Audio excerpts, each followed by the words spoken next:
අද අපි ගෙනල්ලා තියෙන්නේ සීගිරියේ සැඟවුණු දොරටු පහක් ගැන රැඳිලා ඉන්න වීඩියෝ තුළ. සීගිරිය කියන්නේ ලෝකුරුමයක්. හැබැයි ඔබ දන්නවාද අදටත් කිසිම කෙනෙකුට ඇතුල් වෙන්න බැරි සැඟවුණු කුටීර පර්වතය ඇතුලේ තියෙනවා කියලා.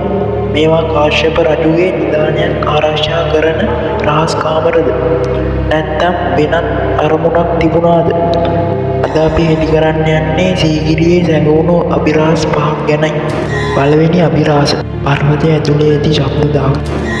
සීගිරි පර්වතයේ ඇතැම් තැන්වලට ගොස් කතා කළ විට මුළු පර්වතය පුරාම ඒ ශබ්දය ඇසෙන තාක්ෂණයක් තිබූ බව කියවනවා. ඒ සතුරන් පැමිණෙන බව දැනුම් දෙන ස්වාභාවික එලාම් සිස්ටම් එකක්ද? පුරාණ ඉංජිනේරුවන් මේ පාෂාණ හැසිරුවේ කෙසේද? දෙවැනි අභිරහස සීගිරියේ දියුල්පත් කළ නොහිදුණු අභිරහස. අවුරුදු 1500කට වඩා පැරණි සීගිරි උල්පත් අදටත් වැසී දිනවලදී ක්‍රියාත්මක වෙනවා.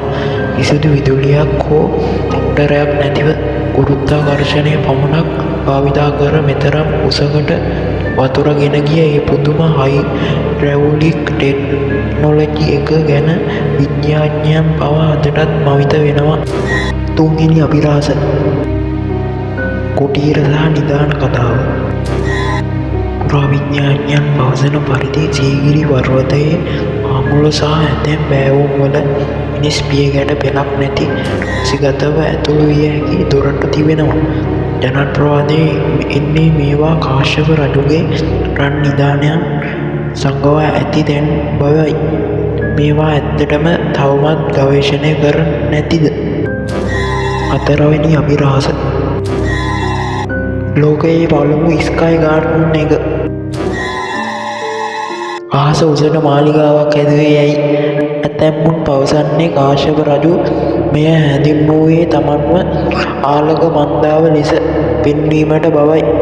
ඒත් තවත් මතකයක් තියෙනවා. මේ පිටසක්වල ජීවීන් සමග පැවැත් වූ තැනක් ස්ටාර්ගේට් බවට.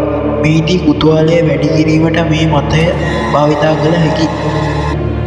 සීගිරිය කියන්නේ හුදෙක් බලකොටුවක් විතරක් නෙවෙයි. එය ලංකීය ඉංජිනේරු ශිල්පී උපරිමයයි. ඔබ සිතන්නේ කුමක්ද? සීගිරිය ඇතුලේ තවමත් රහස් සැඟවී තිබෙනවාද? කමෙන්ට් එකක් දාන්න. තවත් මෙවැනි වීඩියෝ නරඹන්න අපිව සබ්ස්ක්‍රයිබ් කරන්න.